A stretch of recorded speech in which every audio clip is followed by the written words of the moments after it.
ఉండాలి. వెళ్తున్న యుద్ధ విమానాలకు కానీ సముద్రంలో వెళ్తున్న పడవలకు కానీ నావలకు కానీ మూడింటికి అధిపతి రాష్ట్రపతి చేతిలో ఉండాలి. మరి నిన్న మనం చూసినాం, భారత్ పాకిస్తాన్ యుద్ధం జరుగుతున్నంత ఉద్రిక్త పరిస్థితులు ఏర్పడ్డాయి. మరి దాంట్లో దేశంలో మన గౌరవ ఎస్పీ గారు మన స్కూల్ వద్దకు వస్తున్నారు. మీరు ప్రతి ఒక్కరు కూర్చొని సార్ చెప్పేటటువంటి ఈ గ్రామస్తులందరి అదృష్టం సార్. సార్ కొత్తపల్లి గ్రామం అనేది ఆలియా నుంచి ఒక 2 కిలోమీటర్ల దూరంలోనే ఉంటుంది సార్.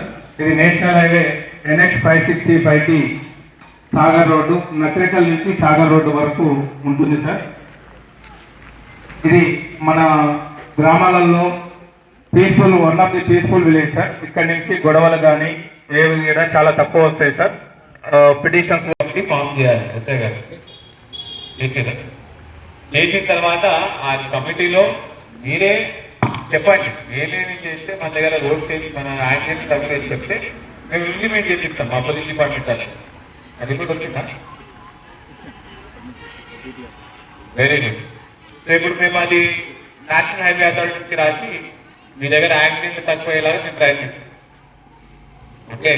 సో మొత్తానికి ఈ అవగాహన సదస్సు ఇవాళ ఇక్కడ డిఎస్పీ గారు రావడం, జనాల నుంచి మీ దగ్గర ఉద్యోగాలు ఇప్పిస్తాను.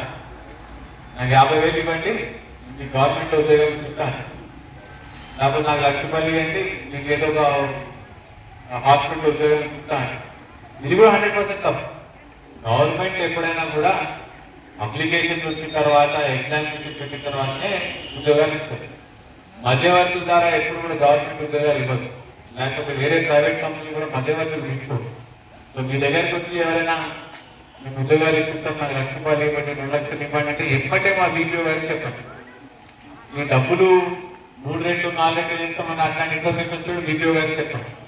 వాళ్ళని తప్పనిసరిగా కేసు కట్టి జైలుకి పంపించే బాధ్యత మాది. దీంతో పాటు ఇవాళ రేపు కొంతమంది యూత్ ఇక గాంజా అను లేకపోతే డ్రగ్స్ అను ఇవన్నీ కూడా అలవాటు పడుతున్నారు. అట్లాంటి ఏమైనా సమాచారం ఉన్నా కూడా మాకు చెప్పండి. వాళ్ళ మీద ఒకవేళ వాళ్ళకి తెలియని ఏందో చేస్తున్నారు అంటే వాళ్ళ మీద కఠినంగా చేయకుండా వాళ్ళకి కౌన్సిలింగ్ ఇచ్చి వాళ్ళ అలవాటును మానే విధంగా కూడా మేము మిషన్ పరివర్తన అనే కార్యక్రమం చేపట్టడం జరిగింది.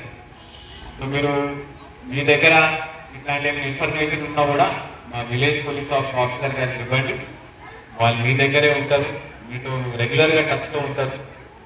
మీరు పోలీస్ వాళ్ళని ఆశ్రయించాలి అంటే 2 సార్లు ఆలోచించకుండా మేమే మీ దగ్గరికి వస్తున్నాం. కాబట్టి ఇటువంటి మంచి అవకాశాన్ని మీరందరూ కూడా వాడుకోవాలి, సద్వినియోగం చేసుకోవాలి.